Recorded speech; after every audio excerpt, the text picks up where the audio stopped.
We have this like romantic idea of what it means to be stuck. We imagine being trapped in a dead-end job or a failing business, like really fucking desperate for a way out. But that's not where most dog trainers live. Most dog trainers live in a much more dangerous place, the land of just enough. You're making just enough money to pay the bills. You have just enough clients to keep you busy. Your business isn't growing, but it's not dying either. It's moving sideways. This is what I describe as moving sideways, and you could move sideways indefinitely. You're just in a state of comfortable stagnation, and it's the most dangerous place a business owner can be because comfort allows you to suffer chronically without ever reaching breaking point. It's a slow, quiet death, really. It's that mediocrity that you learn to tolerate. And it is the prison you don't even realize you're in because the bars are made of, well,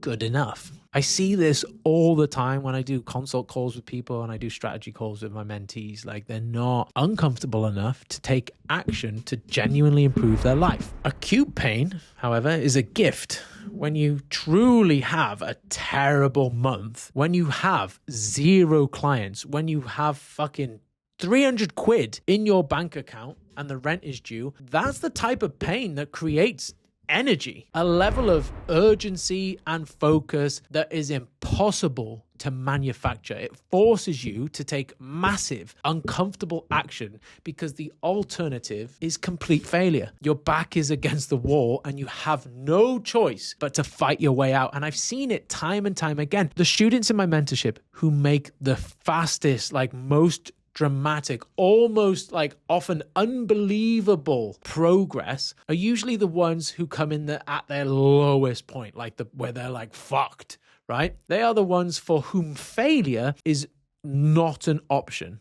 That fucking, well, I guess desperation becomes their fuel. But what happens when you're not desperate? What happens when your things are just okay? Well, you lose that fuel, you lose your edge, you start to make excuses. You say, I'll start posting on Instagram consistently next week. You say, I'll raise my prices just after I get a few more clients. You say, I'll build that online course when I have more time. And you are negotiating with your own fucking sad potential. You are trading your future ambition for your present comfort. And this is a trap. The comfort of just enough is more insidious than the pain of not enough because it doesn't force you to change. It allows you to drift. Again, sideways. It allows you to spend years in the same place wondering why you're not getting ahead without ever realizing that you are the one holding yourself back. If you are in this place of comfort, you have 2 choices. You can wait until fucking shit hits the fan. You can wait for the economy to turn. You can wait for a new competitor to move in your area and just eat up all the fucking business you can imagine. You could wait for your landlord to turf you out. You could wait for external circumstances to force you into action, or you could manufacture your own urgency. You can decide that good enough is no longer good enough and you can create your own crisis. So how do you do this? You set goals that absolutely fucking terrify you. You might commit to a level of investment that makes you uncomfortable. I mean, you put your own back against the wall. When I was growing the Yorkshire Canine Academy, these were times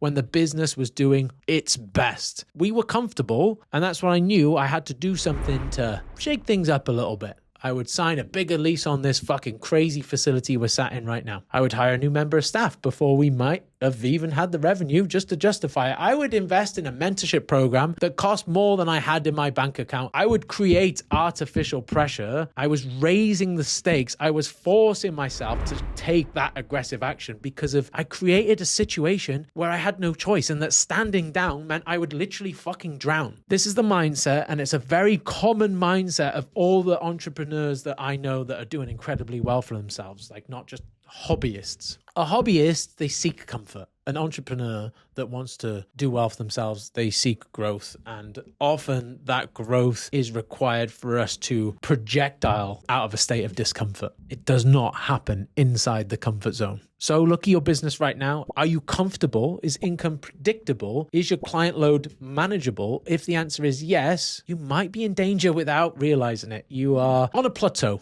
and a plateau is just a flat place where businesses go to die. how might this look like for you practically? It might mean quitting your fucking part-time safety net job. Of course, like, I'm going to be biased here. It might mean like investing your rainy day fund into a mentor like me, to the point then you have to make the education you receive from that mentor work. It means announcing to your audience that you are launching a new high ticket program in the next 30 days before you've even created it. It just like will act as the fuel under your ass to get things going. And it might mean setting a revenue goal for next quarter that seems completely fucking unrealistic, and then reverse engineering the actions you would need to take of even having a chance of hitting it. It means choosing the harder path on purpose. It means embracing the discomfort of uncertainty. It means understanding that the feeling of being slightly out of your depth is the feeling of progress. Anyway, comfort is a sedative. It numbs you to your own ambition. It makes you forget what you're truly capable of, and you need to wake the fuck up. You need to look at your comfortable business and see it for what it is, potentially a fucking cage. Sorry if that offends any of you. A very nice, pleasant cage, but a cage nonetheless. Your potential is on the other side of that discomfort you are so carefully avoiding. So I'm asking you to make a decision here. Are you going to tolerate your comfortable mediocrity, or are you going to light a fire under your own ass? Stop waiting for the external crisis to come and get you. Go out and create it.